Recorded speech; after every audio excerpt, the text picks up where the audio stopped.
कुछ ही देर में चंद्रयान 3 ने चांद की कक्षा में प्रवेश किया और आज से चांद का चक्कर लगाएगा चंद्रयान 3। अगले करीब 18 दिन तक चंद्रयान 3 चांद के चक्कर लगाएगा। 23 अगस्त को चंद्रयान 3 के चांद पर सॉफ्ट लैंडिंग की उम्मीद है। तो इस वक्त ये बड़ी जानकारी आपको दे रहे हैं। अब से अगले 18 दिन काफी महत्वपूर्ण है, क्योंकि अब चंद्रयान 3 चांद के चक्कर लगाएगा। अब से पहले पृथ्वी के चक्कर लगा रहा था, धीरे धीरे उसका ऑर्बिट बड़ा होता जा रहा था, ये कक्षा बड़ी होती जा रही थी और फिर एक अतिरिक्त पावर का इस्तेमाल करते हुए चंद्रयान 3 को चंद्रमा की कक्षा में भेजा गया है। अब चंद्रमा की कक्षा में चंद्रयान 3 ने प्रवेश किया है और धीरे धीरे यह कक्षा छोटी होती जाएगी और यह चंद्रयान चंद्रमा के करीब चला जाएगा, करीब जाता जाएगा और फिर आखिर में जो कोशिश है। और सीधे हम रुक कर रहे हैं, हमारे सहयोगी प्रणय उपाध्याय इस वक्त हमारे साथ जुड़ गए हैं। Over to you Pranay. बिल्कुल राम, और आज भारत के इतिहास के लिए बहुत महत्वपूर्ण दिन है, क्योंकि चंद्रयान 3 जो 14 जुलाई को 2:35 पर श्रीहरिकोटा से लॉन्च हुआ था, वो अब चंद्रमा के ऑर्बिट में पहुंच गया। यानी लूनर ऑर्बिट जो इंसर्शन है उसका फेज आज अचीव कर लिया गया और उसके बाद अब ये चंद्रमा के इर्द गिर्द चक्कर लगाता हुआ चंद्रमा की सतह पर पहुंचने का जो इसका कार्यक्रम है वो पूरा किया जाएगा। और बहुत महत्वपूर्ण पड़ाव आज का दिन भारत के स्पेस प्रोग्राम के लिहाज से बहुत महत्वपूर्ण दिन होने वाला है। और इसके साथ ही आगे का जो सफर है उसके अंदर अब एपोलून और पेरिलून, ये जो दो परिधियां हैं जो कि चंद्रमा के इर्द गिर्द चक्कर लगाते हुए किस तरीके से चंद्रयान 3 अब अपना परास कम करेगा, अब वो दूरी धीरे धीरे कम करेगा और धीरे धीरे 17 अगस्त की तारीख भी महत्वपूर्ण होने वाली है, क्योंकि इस तारीख को चंद्रयान 3 पहुंचेगा उस ऑर्बिट में जो कि 100 किलोमीटर गुणा 100 किलोमीटर का ऑर्बिट है, जो कि चंद्रमा के इर्द गिर्द चक्कर लगाएगा। और उसके बाद फिर वो धीरे धीरे विक्रम लैंडर और प्रज्ञान रोवर के साथ में ये जो चंद्रयान 3 है ये पहुंचेगा। तो बहुत महत्वपूर्ण ये जो तमाम तस्वीरें आप देख रहे हैं चंद्रयान 3 का ये जो सफर है ये बहुत महत्वपूर्ण सफर और उसी से जुड़ी महत्वपूर्ण जानकारी आपको दे रहे हैं। और आपको महत्वपूर्ण ये और समझाते हैं पूरे ग्राफिक्स के जरिए कि दरअसल लूनर ऑर्बिट इंसर्शन कैसे हुआ। 14 जुलाई को 2:35 पर श्रीहरिकोटा से जब ये लॉन्च हुआ चंद्रयान 3, तो उसके बाद इसका कई चरणों का सफर था। इसमें सबसे पहले रॉकेट अलग हुए, उसके बाद जो इसका जो प्रोपल्शन था वो अलग हुआ और इसके साथ ही जो मॉड्यूल था उस मॉड्यूल से चंद्रयान 3 अलग हुआ और उसके बाद इसने धरती के इर्द गिर्द चक्कर लगाना शुरू किया। और देखिए कुछ इस तरीके से पहले इसने धरती के इर्द गिर्द अलग अलग तारीखों में कहा जाए तो इसने सबसे पहले 15 जुलाई को पहली कक्षा में प्रवेश किया, फिर 16 को, फिर 18 को, फिर 20 जुलाई को और इस तरीके से ये आगे बढ़ते बढ़ते अब धरती के परिधि से यानी धरती की कक्षा से निकलकर चंद्रमा की कक्षा में पहुंच गया है। चंद्रमा के इर्द गिर्द अब ये चक्कर लगाएगा और इस महत्वपूर्ण पड़ाव पर चर्चा करने के लिए हमारे साथ विनोद कुमार श्रीवास्तव जो कि फॉर्मर इसरो साइंटिस्ट हैं वो जुड़ गए हैं। हम उनका रुख करना चाहेंगे। साथ ही और भी कई खास मेहमान हमारे साथ, त्यागी जी को भी मैं देख रहा हूं, वो भी हमारे साथ जुड़ गए हैं। श्रीवास्तव जी, मैं सबसे पहले आपके पास आना चाहूंगा। ये जो महत्वपूर्ण पड़ाव है चंद्रयान 3 के सफर के लिहाज से आज का दिन क्यों सबसे ज्यादा महत्वपूर्ण है और इसके बाद चंद्रयान का सफर क्या और कठिन? अब ये जो क्षण है, इस समय का जो क्षण 7 बजे का बताया गया था, जो हमारे पास में जो विजुअल है इसरो का, उसमें दिखा रहा है कि ये इस समय 853 किलोमीटर दूर है अपने, और जिस गति से ये जा रहा है उससे थोड़ी देर में ये लूनर के ऑर्बिट में इंसर्ट हो जाएगा और वहां पर एक एलिप्टिकल ऑर्बिट में प्रक्षेपित हो जाएगा। तो जो हमारा सबसे बड़ा चैलेंज है वो अभी कुछ ही क्षणों में कंप्लीट होने वाला है और हम लूनर ऑर्बिट में पहुंच जाएंगे। उसके बाद की जो प्रक्रिया है, जबकि हम 27 अगस्त को वहां पर अपना रोवर को लैंड कराएंगे।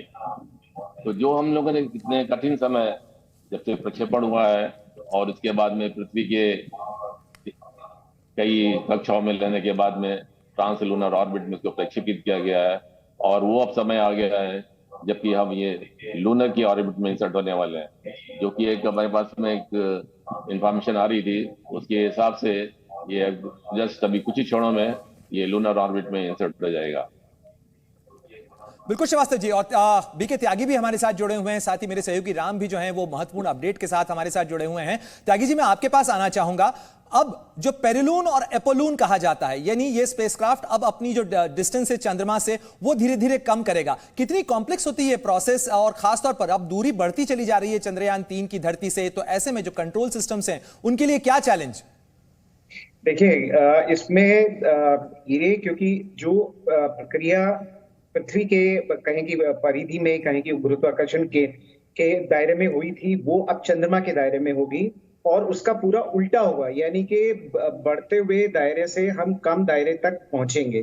तो वहां पे कोई ज्यादा दिक्कत नहीं है, वो क्योंकि हम पहले भी ये चीज कर चुके हैं, तो इसमें कोई दिक्कत नहीं है। ये जो आज का जो पड़ाव है, जैसे कि कहीं कि अभी श्रीवास्तव जी भी कह रहे थे कि ये पड़ाव एक बहुत कॉम्प्लिकेटेड है, क्योंकि हम अर्थ के ऑर्बिट से लूनर के मतलब चंद्रमा के ऑर्बिट में जा रहे हैं। और ये एक यहाँ पे हमारा जो कहीं की जो हमारा जो मैकेनिज्म है वो काम करना चाहिए, क्योंकि आपको एक एक्स्ट्रा थ्रस्ट चाहिए इस ऑर्बिट से निकल के चंद्रमा के ऑर्बिट में जाने के लिए, और वो भी एक पर्टिकुलर पॉइंट पे जो आप बता रहे हैं कि पास या दूर वाली जो गति है, दूरी है वो। तो ये एक मैं कहूँ कि आज का जो पड़ाव है बहुत इंपॉर्टेंट है, क्योंकि हमारी आगे की जो कार्रवाई है, आगे की जो सक्सेस है, आगे का जो विजन है, वो आज के इस महत्वपूर्ण क्षण पर कहीं की पूरी तरीके से डिपेंड करता है। त्यागी जी और श्रीवास्तव जी, आप बने रहे हमारे साथ में, लेकिन दर्शकों को जरा बता दें कि क्या ये सफर रहा है अभी तक चंद्रयान-3 का, क्योंकि चंद्रयान-3 इतिहास रचने वाला है और चांद के साउथ पोल पर लैंडिंग करने से पहले कई चुनौतियों को उसको पार करना पड़ेगा। और जिस तरीके से हमारे तमाम खास विशेष मेहमान बता रहे हैं कि क्या कुछ वो चुनौतियां हैं, अगले 18 दिन तक चंद्रयान-3 धीरे धीरे चांद की तरफ बढ़ेगा। जैसे जैसे चंद्रयान पृथ्वी से दूर गया था, वैसे ही अब वो चंद्रमा की सतह के करीब पहुंचेगा। और 17 अगस्त को प्रोपल्शन मॉड्यूल से विक्रम लैंडर अलग हो जाएगा और इसके बाद लैंडर विक्रम 100 गुणा 30 किलोमीटर का जो ऑर्बिट है उसमें स्पीड कम करना शुरू करेगा। और सब कुछ ठीक रहा तो 23 से 24 अगस्त के बीच का वो विंडो होगा जब ये विक्रम लैंडर जो है प्रज्ञान रोवर को अपने साथ में लेकर चंद्रमा की सतह के ऊपर सॉफ्ट लैंडिंग करेगा। और लैंडिंग के बाद जो प्रज्ञान रोवर है वो इस लैंडर से बाहर निकलेगा और 14 दिन तक चंद्रमा की सतह पर अध्ययन करेगा, परीक्षण करेगा। और इस दौरान प्रज्ञान रोवर चंद्रमा की सतह के सैंपल लेगा और कई परीक्षण करेगा जो अभी तक दुनिया में शायद किसी ने नहीं किए होंगे, क्योंकि चंद्रमा के दक्षिणी ध्रुव की तरफ जो है भारत का यह चंद्रयान उतरने जा रहा है। और प्रोपल्शन मॉड्यूल चंद्रमा की कक्षा में रहकर धरती से आने वाले रेडिएशंस का अध्ययन भी करेगा। तो कई लिहाज से यह चंद्रयान-3 केवल भारत के लिए महत्वपूर्ण नहीं है, बल्कि दुनिया के लिए महत्वपूर्ण है और दुनिया की कई स्पेस एजेंसीज भी इस डेटा पर नजर लगाए हुए होंगी। Over to you Ram. हमारे साथ विनोद जी भी हैं, उनके पास चल रहे हैं। विनोद श्रीवास्तव जी, इसको आप अभी की सिचुएशन को किस तरह से देख रहे हैं? जो तय किया था वैज्ञानिकों ने, हमारे साइंटिस्ट ने, उसी तरह से चंद्रयान आगे ट्रेवल कर रहा है? इसको हम इसरो की भाषा में कॉपी बुक बोलते हैं। जो हमने प्रेडिक्ट किया है और जो हम इस समय साक्षात देख रहे हैं, दोनों में कोई फर्क नहीं है। अभी जो हमारा प्रोपल्शन मॉड्यूल है, जो कि हमको पृथ्वी की कक्षा से निकाल के चंद्रमा की कक्षा में लेके गया था, तो जहाँ पे चंद्रमा से कम दूरी इसकी 100 किलोमीटर रहने वाली है और ज्यादा से ज्यादा दूरी कुछ 1000 किलोमीटर होगी। तो ये जो प्रोपल्शन मॉड्यूल में जो हमारे पास में फ्यूल जो ईंधन बच गया है, उसी से हम धीरे धीरे करके इसकी ऑर्बिट को कम करेंगे। इसको ऑर्बिट में कम करने के लिए प्रोपल्शन मॉड्यूल में लगे हुए इंजन जो कि स्पीड को बढ़ा सकते हैं, जब इनको उल्टी दिशा करके जब हम प्रज्वलित करते हैं तो ये उसकी स्पीड को और कम करते हैं। तो इस तरह से ये दीर्घ वृत्ताकार ऑर्बिट जो है, यानी एलिप्टिकल ऑर्बिट है, इसमें इन रॉकेट को कई सेकंडों तक फायर करेंगे और कई दिनों में धीमे धीमे करके प्रज्वलित करते रहेंगे। तो उससे निकलने वाला जो प्रणोद है, जो थ्रस्ट है, उससे इसकी स्पीड और कम होती जाएगी और ये दीर्घ वृत्ताकार या इलिप्टिकल ऑर्बिट से ये सर्कुलर ऑर्बिट में आता जाएगा। और जब ये 100 किलोमीटर की सर्कुलर ऑर्बिट में आ जाएगा, तब हम इस प्रोपल्शन मॉड्यूल को चंद्रयान-3 से अलग कर देंगे। तो दोनों उसी कक्षा में घूमते रहेंगे और ये सब क्रिया जब होगी, उसी समय हम चंद्रयान-3 को चंद्रमा की धरती के ऊपर आने के लिए उसका प्रोपल्शन मॉड्यूल है, यानी जो उसके में लगे हुए जो रॉकेट हैं, जिसमें कि 8000 न्यूटन के 4 बड़े बड़े रॉकेट हैं और उसको कंट्रोल करने के लिए 8 छोटे छोटे रॉकेट हैं। इनकी सहायता से जो हमको 2.5 किलोमीटर का दायरा दिया गया है, चंद्रयान को दिया गया है, उसी बिल्कुल। दायरे में तो आगे किस तरह से यात्रा रहने वाली है चंद्रयान 3 की, उसके बारे में सर विस्तार से समझा रहे हैं। लेकिन अब तक 22 दिनों का सफर किस तरह का रहा है और कितने अहम पड़ाव पार किए चंद्रयान 3 ने, वो भी आपको इस वक्त समझना चाहिए। दरअसल 14 जुलाई को heavy lift launch vehicle LVM-3M4 के जरिए चंद्रयान को लॉन्च किया गया था। लॉन्चिंग के 16 मिनट के बाद इसे पृथ्वी की कक्षा में छोड़ दिया गया था। 14 से 31 जुलाई के बीच चंद्रयान 3 पृथ्वी की अंडाकार कक्षा में घूमता रहा। इस दौरान स्पेसक्राफ्ट ने 5 बार कक्षा बढ़ाई और यह लगातार पृथ्वी से दूर जाता रहा। हर कक्षा पहले के मुकाबले बड़ी होती रही। 1 अगस्त को चंद्रयान ने पृथ्वी की कक्षा छोड़कर चंद्रमा की ओर बढ़ना शुरू किया और इसके बाद आज की ये स्थिति है। और प्रणय, यह भी बहुत महत्वपूर्ण है। देखिए, अभी हम जिस स्थिति की बात कर रहे हैं, इससे लेकर आपने जो बताया कि 23 अगस्त को शाम को या 24 अगस्त के बीच में इतना लंबा समय, और इन सब के बीच एक सवाल मन में यह भी कि पृथ्वी का गुरुत्वाकर्षण, चंद्रमा का गुरुत्वाकर्षण, बहुत अंतर है इसमें समय। जो चंद्रमा का गुरुत्वाकर्षण है वो पृथ्वी की अपेक्षा में 1/6 है, मैंने 6वें से कम में खींचता है वो।